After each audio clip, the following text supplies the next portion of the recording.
2, 1. Hang on, go again. 3, 2, 1.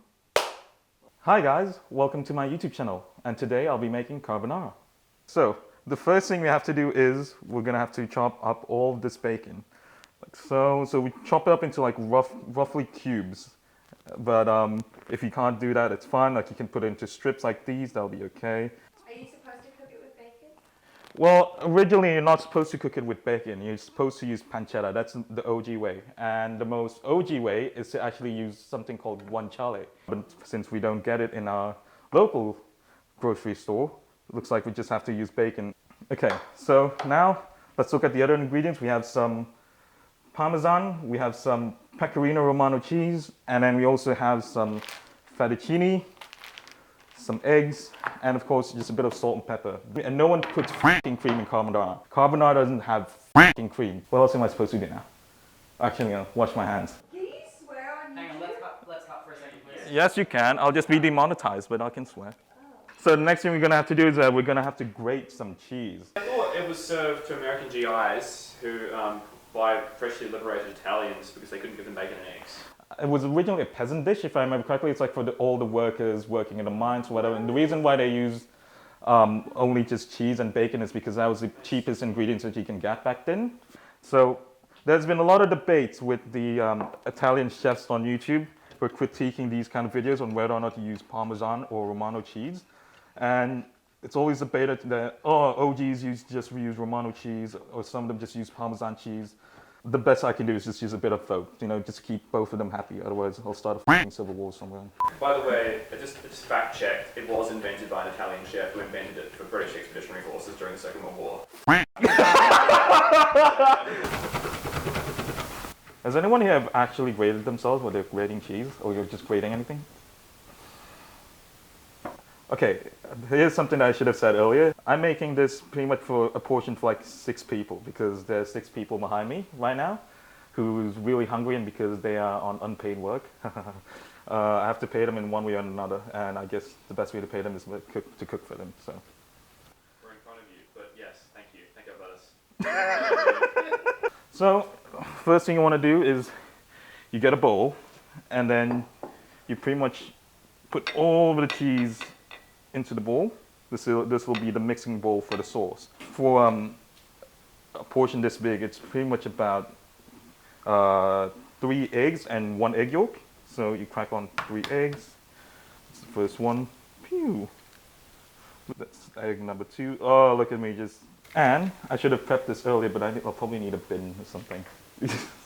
And 1 egg yolk. So crack it open slowly. Make sure you don't get off me. So we're gonna try to beat the egg yolks up, mix it up with the cheese. It maybe needs just 1 more egg, and then just try to bind it as nice as possible. So once you get into this consistency, what you want to do is add a lot of black pepper. You put in as much black pepper as possible until your hands is pretty sore, and then you just start cracking it in. So you just mix it all up. Now, you really don't want to pre-salt everything. Bacon, cheese, they're generally really salty ingredients because you really can't predict and you can't control just how salty the bacon will be or how salty the cheese will be. And now, we should start with the cooking process. Okay, start with the cold pan.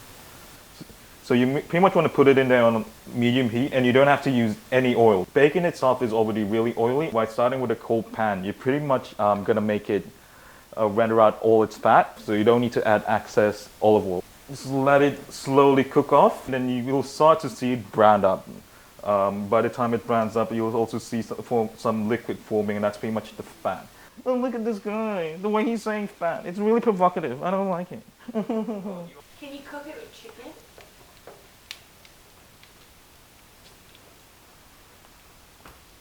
What kind of question is that? I cook carbonara with chicken. Yeah, I cook carbonara chicken. Why can't you cook your chicken?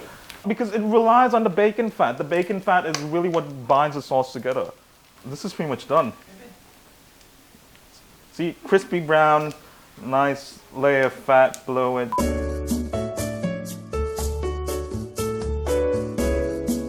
Alberto, do you have to always cook with fettuccine? No, you don't always have to cook with fettuccine. Preferably you want to use something called bucatini. It's one of those, it looks like a spaghetti, but it's got like a hole in the middle of it. They'll actually suck up the sauce a lot better. Donkey.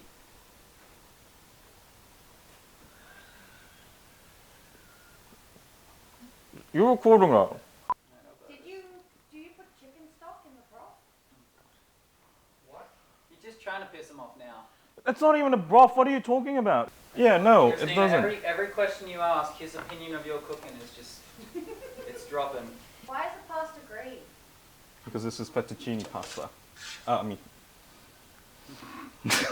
This is spinach fettuccine. Then why did you use fettuccine? Because one of the crew members is really fussy with food and she specifically asked for fettuccine. You want to mix it up quickly. You want to pretty much cook the sauce along with the residual heat from the pasta.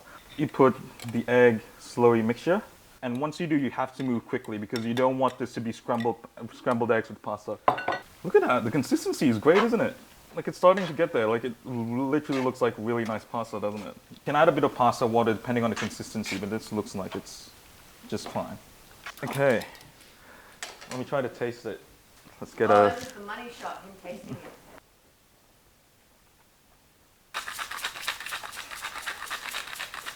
Get the pasta up, twirl it in, make it look pretty. You can put as much as you want because you're going to be the one who's cooking.